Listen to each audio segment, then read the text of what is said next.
আসসালামু আলাইকুম রহমতুল্লাহি ওবরকাতুহু। সম্মানিত দর্শক, ডক্টর মোহাম্মদ ইউনূসের অতি সাম্প্রতিক একটি বক্তব্য বাংলাদেশে এখন রীতিমতো আতঙ্ক তৈরি করে ফেলেছে। তিনি বিমান বাহিনীর একটি অনুষ্ঠানে অতিথির বা প্রধান অতিথির বক্তব্য দিতে গিয়ে যে শব্দমালাগুলো উচ্চারণ করেছেন, এটি বাংলাদেশের রাষ্ট্র ক্ষমতা ইতিপূর্বে কেউ কখনো উচ্চারণ করেননি। সেই দিক থেকে যদি সাহস বলেন, শক্তি বলেন, ইতিবাচক দিক বলেন, এটি একটি অনন্য শব্দ। আর তার এই বক্তব্যের দ্বারা যদি অনাগত দিনে বা আগামীতে কোনো বিপদ আসে, বিপত্তি আসে, আমরা একটি যুদ্ধের মধ্যে জড়িয়ে পড়ি, কিংবা দেশি বিদেশি চক্রান্তের যে ঘোর অমানিসা, এটি আমাদেরকে চারিদিক থেকে আঁকড়ে ধরে। তার জন্য কিন্তু ডক্টর মোহাম্মদ ইউনূসের এই যে বক্তব্যটি, এটি একটি ঐতিহাসিক দলিল হয়ে থাকবে। বক্তব্যটি হলো, তিনি যেটি বলেছেন সেটি হলো যে বর্তমান চলমান যে বিশ্ব, চারিদিকে যুদ্ধের দামামা। যুদ্ধ সারা দুনিয়াতে চলছে, আমাদের চারিপাশে চলছে, এবং এই মুহূর্তে পাকিস্তান এবং ভারতের যে যুদ্ধাবস্থা এবং যুদ্ধের মহড়া, এটিকে উপেক্ষা করার কোনো কারণ নেই। একেবারেই সত্য কথা। তারপর তিনি বলেছেন যে আমাদের সীমান্তে ভয়াবহ যুদ্ধ চলছে দীর্ঘদিন ধরে। কাদের সাথে? মায়ানমারের সেনাবাহিনীর সঙ্গে এবং আরাকান আর্মির সঙ্গে। এবং কারণে অকারণে আমরা এই বিপদ এবং বিপত্তি থেকে নিজেদেরকে রক্ষা করতে পারছি না। মায়ানমারের অভ্যন্তরীণ এই গোলযোগের কারণে বাংলাদেশে এখন প্রায় ১৫ লক্ষ রোহিঙ্গা এসেছে। একই সঙ্গে সেই মায়ানমারের অভ্যন্তরীণ যুদ্ধ মাঝে মধ্যে সীমান্ত পাড়ি দিয়ে আমাদের এপারে চলে আসে। কখনো তাদের টিয়ার গ্যাস, কখনো তাদের মর্টার শেল, কখনো তাদের কামানের গোলা, বন্দুকের গুলি আমাদের এই অঞ্চলে চলে আসে, এবং পরিস্থিতি মাঝে মধ্যে এতটা সঙ্গীন হয়ে পড়ে বা পড়েছে অতীতকালে, যে মাইলের পর মাইল এলাকা জনশূন্য হয়ে যায়। এবং এটা দীর্ঘদিন চলার পর সেখানে আরাকান আর্মি জয়লাভ করেছে। আরাকান আর্মি জয়লাভ করার পরে তাদের হাতে বহু যে মায়ানমারের যে সামরিক জান্তা তারা গ্রেপ্তার হয়েছে, আর বহু সংখ্যক কয়েক হাজার সেই যে তাদের যে জান্তার বর্ডার গার্ড, সিকিউরিটি ফোর্স বা বর্ডার পুলিশ বলা হয় তাদেরকে, তারা প্রাণ ভয়ে বাংলাদেশে পালিয়ে এসেছে, আত্মসমর্পণ করেছে, এবং আমাদের সেনাবাহিনী তাদেরকে গ্রহণ করতে বাধ্য হয়েছে, এবং পরবর্তীতে আবার মায়ানমার সরকার জাহাজে করে তাদেরকে নিরাপদে বাংলাদেশ থেকে নিয়ে গেছে। এই গেল এক। ২ নম্বর হলো যে আরাকান আর্মি তারা দীর্ঘদিন বাংলাদেশের সীমান্তে তারা বলতে গেলে অবাধ বিচরণ করেছে এবং এখনও করে যাচ্ছে। এবং এই কয়েকদিন আগে দেখা গেল যে বাংলাদেশের অভ্যন্তরে প্রায় ১০ কিলোমিটার ভিতরে তারা ঢুকে গেছে, এবং এখানে তারা স্থানীয় তাদের যারা বন্ধু রয়েছে পাহাড়ি সম্প্রদায়, তাদের সঙ্গে একটি সামাজিক অনুষ্ঠানে নাচ গান করে, আনন্দ ফুর্তি করে, মদ খেয়ে তারা যে উল্লাস নৃত্য করেছে, সেই দৃশ্য সামাজিক মাধ্যমে রীতিমতো ভাইরাল হয়ে পড়েছে। এর বাইরে তাদের আরেকটি অংশ, অর্থাৎ আরাকান আর্মি আরাকানে যে বিদ্রোহ করছে, তার বাইরে কুকি চীন বিদ্রোহী রয়েছে, ওখানে একটা চীন প্রদেশ রয়েছে, সেখানে প্রধানত খ্রিস্টান সম্প্রদায়। সেই কুকি চীন বিদ্রোহীদের একটা বিরাট মদতপুষ্ট গোষ্ঠী, তারা বাংলাদেশের সীমানায় বসে তারা যুদ্ধ করছে। বিশেষ করে বাংলাদেশের যে একটা উপজেলা, সীমান্তবর্তী একটা উপজেলা বান্দরবন জেলার, সেই উপজেলার গহীন অরণ্যটা সেই কুকি চীন বিদ্রোহীদের দখলে। এবং বিভিন্ন সূত্রে যেটি জানা গিয়েছে যে অলমোস্ট প্রায় ৫,০০০ কুকি চীন বিদ্রোহী বা যোদ্ধা, সশস্ত্র যোদ্ধা, নিয়মিত যোদ্ধা, যারা কুকি চীন বিদ্রোহীদের যে সেন্ট্রাল কমান্ড, সেখান থেকে প্রতি মাসে যে নির্দিষ্ট বেতন এবং ভাতা তারা পাচ্ছে, পোশাক পাচ্ছে এবং অস্ত্র পাচ্ছে। সেই অস্ত্র পেয়ে বাংলাদেশের গহীন অরণ্যে বসে তারা সেই যে পুরো সীমান্ত, সেই সীমান্তটি মূলত তারাই নিয়ন্ত্রণ করছেন। এরকম একটি ভয়াবহ অবস্থা। সেই ভয়াবহ অবস্থার মধ্যে আমরা সেই যে গত কয়েক বছর ধরে, এটি ১-২ দিন নয়, বহু বছর ধরে এই বিপদ বিপত্তির মধ্যে এসে আজকের এই অবস্থানে এসে এখন রীতিমতো একটা যুদ্ধ অবস্থায় পড়ে গেছি। এটাকে ইতিবাচক ভাবে যদি আপনি বর্ণনা করেন, তো সেক্ষেত্রে এরকম যখন প্রলয় চলছে, তখন ঘুমিয়ে থাকার মতো নির্বুদ্ধিতা আর হয় না। এরই প্রেক্ষিতে ডক্টর মোহাম্মদ ইউনূস বলছেন যে আমাদের যুদ্ধের প্রস্তুতি থাকা আবশ্যক। যুদ্ধের প্রস্তুতি থাকা দরকার, বাঞ্ছনীয়। ভালো কথা। তো এই কথা নিয়ে এই মুহূর্তে প্রশংসা হচ্ছে, তার সঙ্গে সঙ্গে আবার আতঙ্ক ছড়িয়ে পড়েছে। আতঙ্ক ছড়িয়ে পড়েছে এই কারণে যে আমরা যে কেবলই মাত্র এই সমস্যাগুলো বললাম, এই সমস্যার বাইরে আরও কতগুলো নতুন সমস্যা।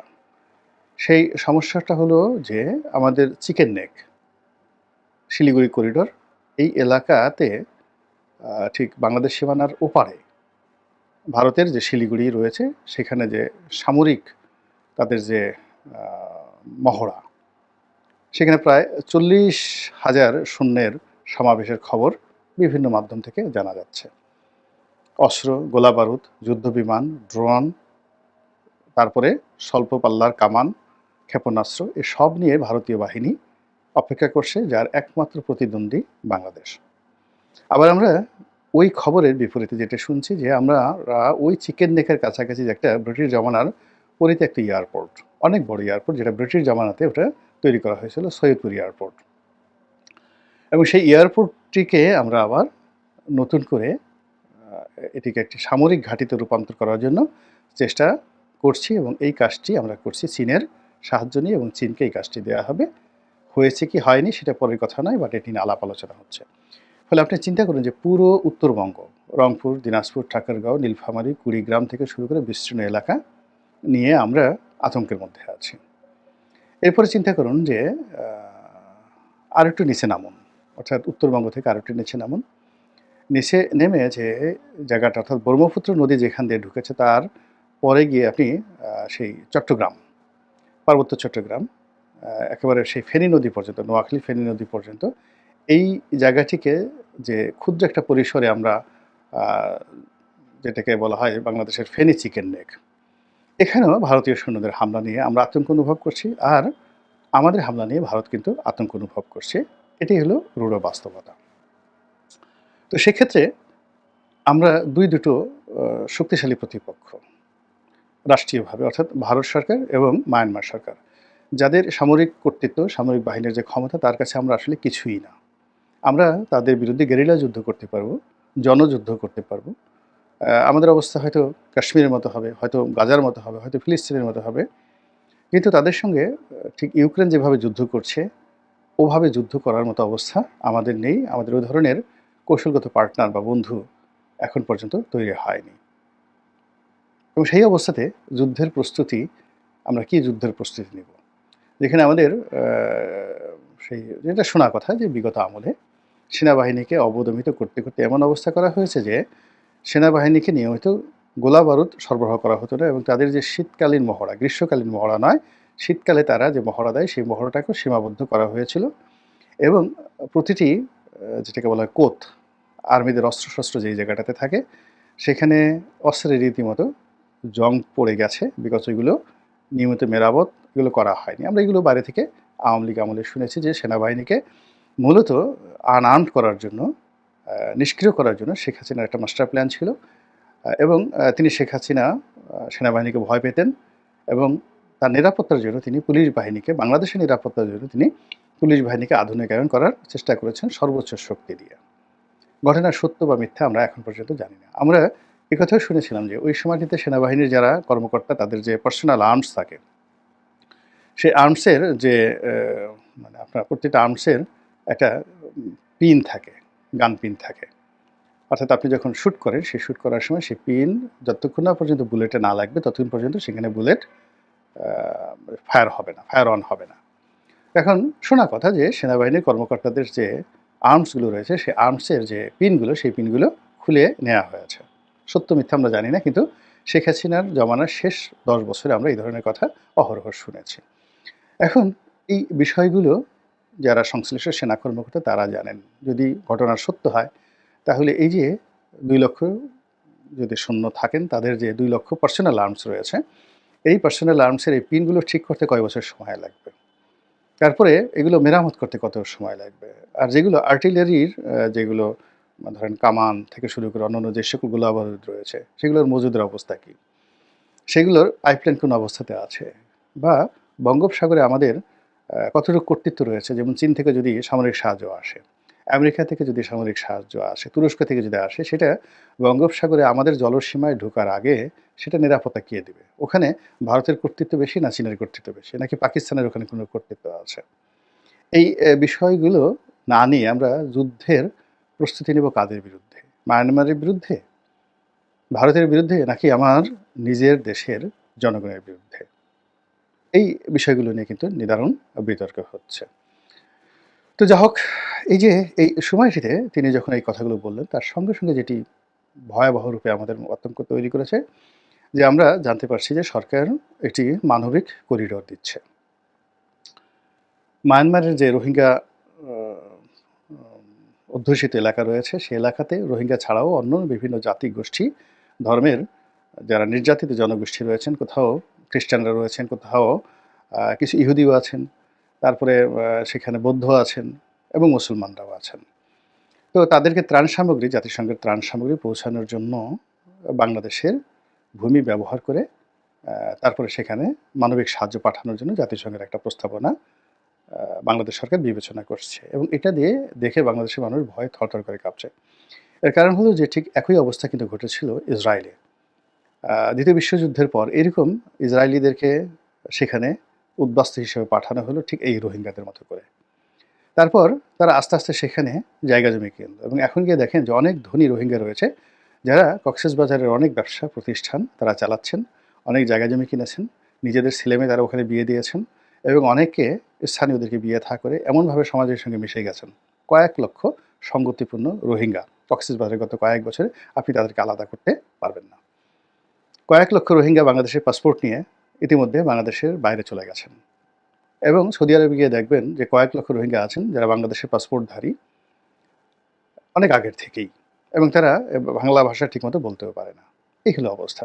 তো সেখানে যখন এরকম একটা মানবিক করিডোর হবে, সেটা যে কয়দিন পরে সামরিক করিডোর হবে না, এবং এটি যে আগামীতে একটা যুদ্ধের ক্ষেত্র প্রস্তুত করবে না, এবং এই যে একটা স্বাধীন রোহিঙ্গা ল্যান্ড প্রতিষ্ঠা করবে না, এবং সেটি মোকাবেলা করার জন্য আমাদেরকে যুদ্ধ করতে হবে, এবং সেই যুদ্ধ যে একটা অসম যুদ্ধ, একটা অসম্ভব যুদ্ধ। এর কারণ হলো যে আপনি যদি ফেনী নদী পার হয়ে আমাদের চট্টগ্রাম রেজিয়নে এই মুহূর্তে কয় ব্যাটালিয়ন সৈন্য আছে বা কয় ডিভিশন সৈন্য রয়েছে? চট্টগ্রাম, পার্বত্য চট্টগ্রাম, খাগড়াছড়ি থেকে শুরু করে বান্দরবন, কক্সবাজার, এখানে যে সকল ক্যান্টনমেন্ট রয়েছে, সকলে কটা মানে কতজন সৈন্য রয়েছে? এবং এই সৈন্যবাহিনী নিয়ে আমরা এই শান্তি বাহিনীর কয়েক হাজার যাকে বলা হয় গেরিলা যোদ্ধা, তাদের সঙ্গে পেরে উঠছি না। সেই শহীদ প্রেসিডেন্ট জিয়াউর রহমানের আমলের থেকেই এই যুদ্ধগুলো চলছে ক্রমাগত। পেরে উঠছি না। আমাদের বহু সৈন্য হতাহত হয়েছে। সেইখানে আমরা আরাকান আর্মির সঙ্গে যুদ্ধ করব। মায়ানমার আর্মির কথা বাদ দেন। কুকিচিনদের সাথে যুদ্ধ করব। অসম্ভব ব্যাপার। একেবারে অসম্ভব ব্যাপার। তো এই জায়গাটাতে ডক্টর মোহাম্মদ ইউনূস যুদ্ধ করতে চাচ্ছেন, কীভাবে কী করতে চাচ্ছেন, এটি নিয়ে কিন্তু ভীষণ রকম একটা আতঙ্ক চারিদিকে ছড়িয়ে পড়েছে। এই যে আতঙ্ক, সেই আতঙ্কের পাশাপাশি যেটি আরেকটি রয়েছে, যেটা এখানে বলা খুবই জরুরি, সেটি হলো যে আমাদের আরও একজন আ খুবই আলোচিত ব্যক্তি বাংলাদেশে, সেটি হলো মেজর জেনারেল ফজলুর রহমান। তিনি একসময় বিডিআর এর ডিজি ছিলেন। তো তিনিও একটি বক্তব্য দিয়েছেন। সেটি হলো তিনি সেভেন সিস্টার দখল করার বা ভারতের সাথে যুদ্ধ করে সেভেন সিস্টার দখলে নেয়ার একটা প্রস্তাবনা দিয়েছেন, হুমকি দিয়েছেন, পরিকল্পনা করেছেন। জনাব ফজলুর রহমান বীর যোদ্ধা। তার কথাবার্তা যথেষ্ট ম্যাচিউরড, ইসলামী ধারায় বিশ্বাসী, অনেকটা তার ভিতরে একটা খালিদ বিন ওয়ালিদ এরকম, বা উমর ইবনুল আস, ইসলামের দুজন মহাবীর, এরকম একটা যাকে বলা হয় স্ট্যামিনা তার মধ্যে রয়েছে। বাংলাদেশে হয়তো এই মুহূর্তে সেটি আ কতটা বাস্তব অবাস্তব তার বড় কথা নয়। কিন্তু তার যে একটা মিলিটারি পয়েন্ট, সেই মিলিটারি পয়েন্ট অফ ভিউতে তিনি যে কথাটা বলেছেন, এটাকে আর যে যাই বলুক না কেন, আমি এটাকে একটা বাগওয়াজ বা কথার কথা মনে করি না। তিনি যেটি বলেছেন যে বাংলাদেশের জন্য একটা অসম্ভব সম্ভাবনা তৈরি হবে যদি সত্যিকার অর্থে পাকিস্তান এবং যাকে বলা হয় ভারতের মধ্যে তুমুল যুদ্ধ শুরু হয়ে যায়, এবং ওয়েস্টার্ন ফ্রন্টে, ভারতের যে ওয়েস্টার্ন ফ্রন্টে পাকিস্তানের যুদ্ধ যদি হয়ে যায়, অর্থাৎ পাঞ্জাব ফ্রন্টে, কাশ্মীর ফ্রন্টে, এই দুটো ফ্রন্টে যদি যুদ্ধ হয়ে যায়, সেই যুদ্ধকে ভারত ইচ্ছে করেই বাংলাদেশের দিকে টেনে নিয়ে আসবে। তখন সে আহত বাঘ হয়ে যাবে।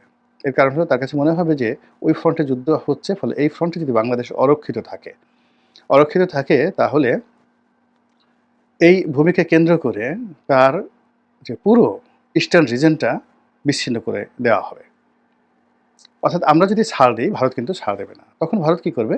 এখানে পুরো বাংলাদেশ দখল করে ফেলবে উইদিন 15 ডেজের মধ্যে। কাজেই এই যে 15 ডেজ যুদ্ধ যখন প্রবল আকার হবে, ওখানে কোনো রকম যদি বাংলাদেশ আঙ্গুল চুষে বসে থাকে, তাহলে এই বাংলাদেশকে হারাতে হবে, এবং এটা যুদ্ধের যে একটা নিয়ম, এটা মেজর জেনারেল ফজলুর রহমান সাহেব খুব ভালোভাবে বুঝতে পেরেছেন। বাংলা, বিহার, উড়িষ্যার হাজার বছরের ইতিহাসে এইভাবেই ঘটনা ঘটেছে। এভাবেই আপনি যদি মনে করেন যে একেবারে সেই অশোক না, আরও আগে আপনি যদি নন্দ বংশ থেকে চন্দ্রগুপ্ত মৌর্য অর্থাৎ মৌর্য বংশ পরে গুপ্ত বংশ। তো এই যে গুপ্ত বংশ থেকে এরপর যদি আপনি শশাঙ্কর আমল ধরেন, শশাঙ্কর আমল থেকে আপনি যদি হর্ষবর্ধনের আমল আসেন, হর্ষবর্ধনের পরে তারপরে যদি আপনি পাল বংশ আসেন, পাল বংশের 400 বছর পরে যদি আপনি সেন বংশ আসেন, সেন বংশর পরে যদি আপনি ইখতিয়ার উদ্দিন মোহাম্মদ বিন বখতিয়ার খুলজির শাসন আমল ধরেন, শাসন আমলের পর যদি সুলতানি আমল ধরেন, সুলতানি আমলের পরে যদি আবার স্বাধীন বাংলার যে সুলতানি আমল, দুটো, একটা হলো দিল্লির সুলতানি আমল আর একটা হলো স্বাধীন বাংলার সুলতানি আমল। এরপরে যদি মোগল আমল ধরেন, মোগল আমলের পরে ব্রিটিশ আমল যান, ব্রিটিশ আমলের পরে পাকিস্তান আমলে যান এবং 1965-এর যে যুদ্ধ, সেই যুদ্ধের ইতিহাস যদি ধরেন, তাহলে আপনি একেবারে নিশ্চিতভাবে দেখেন যে জেনারেল ফজলুর রহমান যে কথাটা বলেছেন, এই কথাটাকে আপনাকে শতভাগ সমর্থন দিতে হবে। 1965-এ ভারতের সবচেয়ে বড় ভুল, অর্থাৎ ওয়েস্টার্ন ফ্রন্টে তারা যখন যুদ্ধ করছিল, তারা যদি তখন চাইতো ইস্টার্ন ফ্রন্ট, অর্থাৎ এই অঞ্চলটিকে তারা দখল করে নেবে, এটি তাদের জন্য 1 ঘন্টার বিষয় ছিল। কারণ পুরো এই পূর্ববঙ্গটি তারা অরক্ষিত অবস্থায় রেখে গিয়েছিল পশ্চিম পাকিস্তানের যারা লোকজন। ফলে এটা যদি তারা কাট আপ করে দিত, তাহলে 1971 সনটা তৈরি হতো না, নতুন একটা ইতিহাস তারা তৈরি হতো। এবং সেই ভুলটা তারা যে করেছে 1965-এ, এই জন্য তারা অনুশোচনা অনুভব করে এবং তার জন্য কিন্তু 1971 সনে তারা বাংলাদেশের মুক্তিবাহিনীকে তারা সাহায্য করেছে, সহযোগিতা করেছে এবং নিজেরা এখানে সৈন্য সমাবেশ করেছে। পরবর্তীতে আবার 71 সনে তারা যে কারণে যুদ্ধ করেছে, এটা তারা বাংলাদেশের স্বাধীনতার জন্য যুদ্ধ করেনি। ইন্দিরা গান্ধী স্পষ্টতভাবেই, আপনি অতি সাম্প্রতিক কয়েকটা সাক্ষাৎকার দেখেছেন যে জেনারেল মানাস্ক যিনি সেনাপ্রধান ছিলেন, তাকে তিনি ক্ষোভের সঙ্গে বলেছেন ইন্দিরা গান্ধী যে তোমাকে তো বাংলাদেশ স্বাধীন করার জন্য পাঠানো হয়নি, তোমাকে পাঠানো হয়েছে বাংলাদেশ দখল করার জন্য। তুমি বাংলাদেশ দখল না করে তুমি স্বাধীন করে দিয়ে চলে আসছো। একই অবস্থা জেনারেল অরোরার সাথে হয়েছে। কাজে ইন্দিরা গান্ধীর সঙ্গে কিন্তু বঙ্গবন্ধুর সম্পর্কটা ভালো ছিল না। ফলে তিনি ব্যক্তিত্বে, মানে বঙ্গবন্ধু যখন জেলখানা থেকে ছাড়া পেলেন, ছাড়া পাওয়ার পরে ওই যে 24 ঘন্টা থেকে 48 ঘন্টার সময়, অর্থাৎ হিথ্রোতে গেলেন, সেখান থেকে দিল্লিতে আসলেন, দিল্লি থেকে দমদমে আসলেন, তারপর শেষে কলকাতাতে আসলেন, এরপর ঢাকা আসলেন। এই সময়টার মধ্যে মূলত বাংলাদেশের দ্বিতীয় স্বাধীনতা হয়েছে।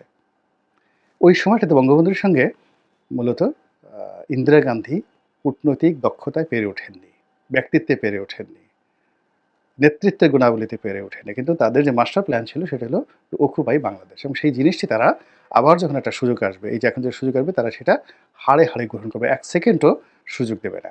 এই কথাটা জেনারেল ফজলুর রহমান সাহেব কিন্তু বলেছেন। তো কাজেই মূল ব্যাপার হলো যে আমরা কি করব বা না করব। আজকের এই যে আমার এই বক্তব্যটা আমার গা কাটা দিচ্ছে। আল্লাহ না করুক যদি এরকম ঘটনা ঘটে যে এটা একটা ইতিহাস হয়ে থাকবে। এবং সেক্ষেত্রে ধরুন ফজলুর রহমান সাহেব প্রথম বললেন, দ্বিতীয় আমি বললাম সাধারণ মানুষের মধ্যে, আর ডক্টর মোহাম্মদ ইউনূসও যুদ্ধ প্রস্তুতির কথা বলেছেন। তো কাজেই এটা নিয়ে আপনারা কি করবেন, কি চিন্তা করবেন, সামরিক বাহিনী কি করবেন, এটা তাদের ব্যাপার।